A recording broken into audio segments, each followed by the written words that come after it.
Hi, this is Marcus Schaller from B2B4Humans.com, and I'm here today with Kimberly Wilkes of Wilkes Business Solutions.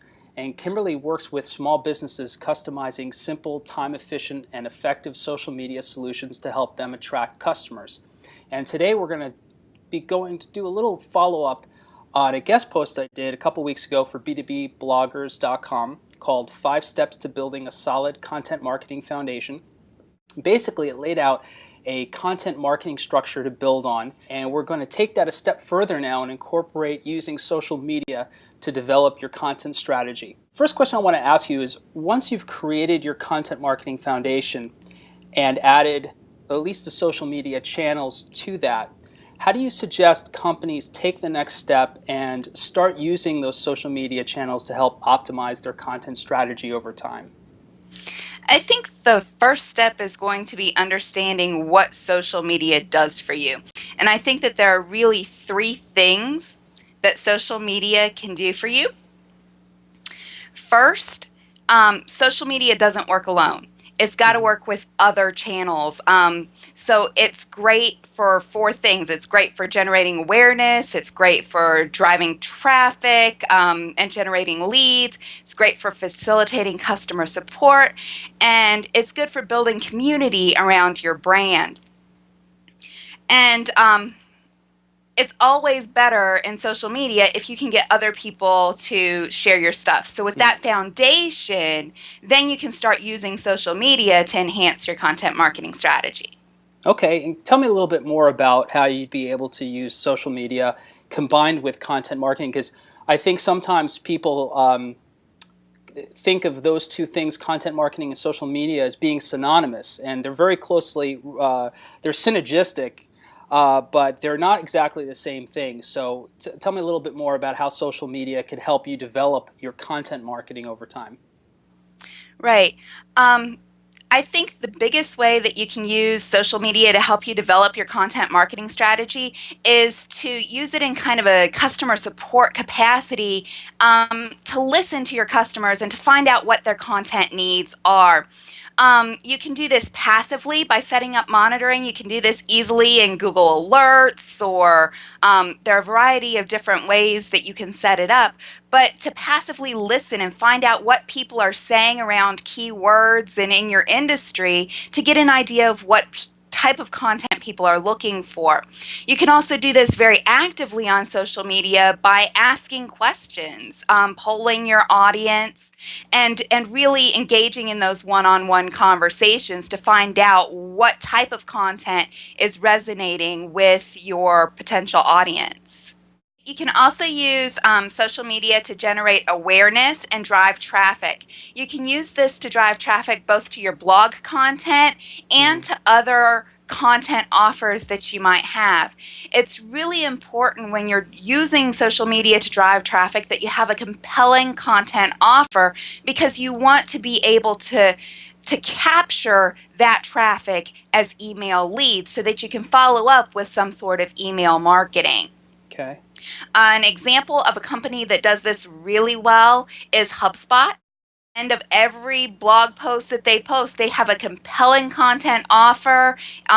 If you like this piece of content, check this piece of content out. You're really going to love it, where they can capture your email address and get you into their list. Yeah, very important. I found, I've been doing content marketing before social media even really existed, and it was always about what was going to be that value that we're offering to earn somebody's engagement, to earn somebody's attention.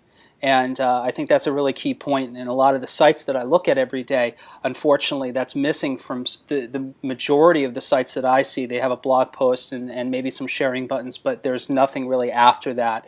And I think that what I've seen is sometimes maybe there's a little bit of hesitancy to be overselling. And at that state, I think it's underselling then. It's not being too aggressive to actually have another offer on there. In fact, I think it's very appropriate. Wouldn't you agree? Exactly, it is. And what else you can do is add buttons so that people can share your content. If you're giving somebody a primary content offer, something beyond your blog post, embed some buttons within that PDF file so that they can share that with somebody else. you've created this compelling piece of content that somebody wanted, allow them to share it easily. The easier you make things to share, the more you're going to pick up this social viral loop and keep things going and keep generating that traffic back to your site from social media. Yeah, because I guess once we hit that certain tipping point, to use an overused phrase here, but it really does apply to that. It's the first when you start out, your audience is obviously non-existent or very small, and it's very difficult to get that traction. But as we found out, because you and I actually met, I think through Twitter, Yes. it's amazing what can happen when you just put the right things out there, the best you can out there, and it really is all about serendipity at some point. It's about putting out the best content you can in using the social media strategies as well as others that we talk about, and then it almost takes on a life of its own, and I think that's where it gets really fun and interesting. Could you recommend for putting social sharing buttons into PDFs? And I'll go ahead and share it in a visual here on the slide. Is there any specific way that you could recommend doing that, or is it just basically putting a JPEG in with a link to like a Facebook button? Yeah, you can put a JPEG in and that, or an image that's hyperlinked. That's probably the easiest way to do it. I know HubSpot recently released a little plugin that they have where you just put in your text that you want to tweet and all of that, and it gives you the button. It generates everything for you. Great. And there's also another site called Click to Tweet, and you put all your information, and it generates the information for you also to be able to put that kind of information into those offers, those content offers that are not necessarily on your blog. So. Yeah, and it brings up a really good point too. With, you know, there's so many changes every day. It's so many new tools coming out every day and every week, and I think that it can get very overwhelming. You and I, this is what we live and breathe, and even I don't know about you, but I know that there's some days where I don't even want to check my blog RSS feed because I just can't handle any more changes or new tools. And then, a couple days later, I'm okay again. So, but I see this with a lot of companies that are adjusting now to this new reality, and I think that the overwhelm of that, how do you keep up with all this stuff? And I don't know if you would agree, but I see it only getting easier. I see us hitting now a point where the innovation is still there, but we're getting more focused on using what's existing rather than just coming up with new toys and tools. And maybe Google Plus is going to prove me wrong with this, but it's the whole new thing to learn. But what would you say, in your research and you're working with clients and speaking with people, what would you say a couple of the stumbling blocks or the resistance points are for them, and maybe a couple of ideas of how to make it a little easier for them to start incorporating this without completely losing their minds? I think one of the biggest things is not knowing about the tools that are out there. And so I think one of the biggest things that business owners and people who are wanting to market themselves using any of these online methods is to get somebody who knows what's going on, and have somebody who can share this information with you. I know that I was working with somebody, and he is a political candidate, and he wanted to schedule his Facebook and Twitter posts, and he said that there's no way to do that. And I'm like, well, yes, there is. So there's a lack of knowledge out there about these tools that have been around forever. So aligning yourself with someone who can help you and guide you is really key. Even in almost a coaching capacity as well. I see that happening now where, I have kind of split in my opinion about who should be creating content for a company. I'm a firm believer that the individuals in the company really should be the source of content ideas, or most of them, as far as they're the experts in that industry. They're the ones that have the insight, just like we do what we do. They have particular expertise at that.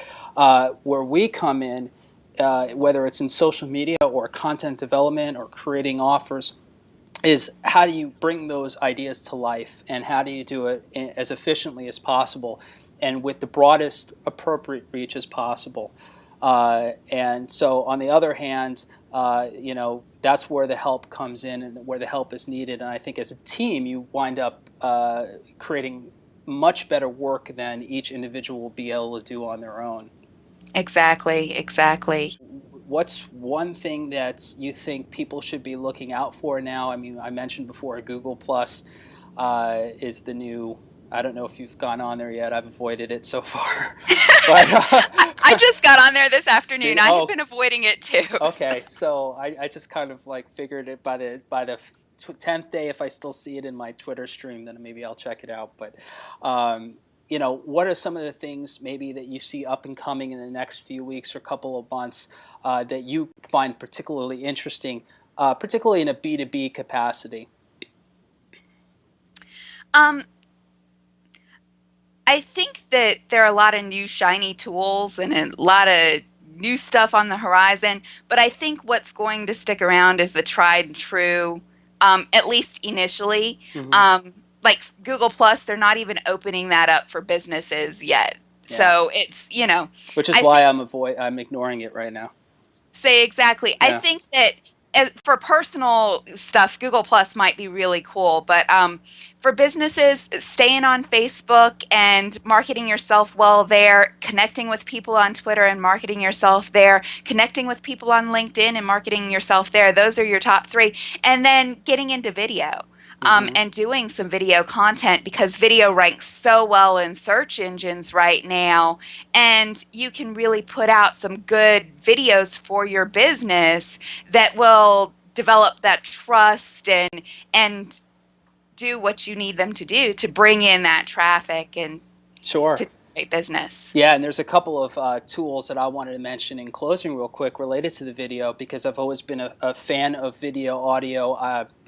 Back in the day in the mid 2000s, which was like 100 years ago, I guess, I was at the guy at Kinko's doing my little DVDs or my little CD offers, and I'd be inserting the covers into the DVD covers and things like that. So this is before we had any ability to really share this stuff virally or to do it online like we can today.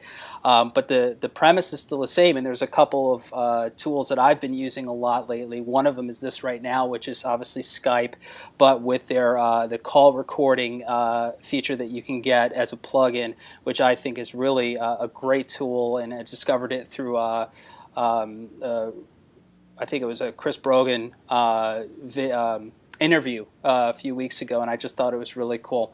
That's one way to do it. It's very easy. Hmm. And the other one is, I don't know if you've used Brainshark at all. Have you used that so far? I've not, but I've seen a couple of presentations that you've done, and that's really cool software. Yeah, and I got to tell you, the company is really, they're an amazing company, and the people are very responsive, which I think makes a big difference as well. And so when we talk about tools that you spend time learning, an important part of that, I think, is are they going to be around 2 years from now? Is it Hmm. worth the build up time and the learning curve to actually master those tools, or are they going to just be another thing that flies, through the wayside? So those are two things that I definitely suggest to anybody watching right now. If you want to incorporate video a couple of different ways that I think are very intuitive, very easy to use, and what that does is really allows you to focus on the content, what you're talking about, sharing your private islands with the viewers, whatever it is that you want to do. Well, Kimberly, thank you so much for your time, and I look forward to chatting with you again soon. Cool deal. Thanks.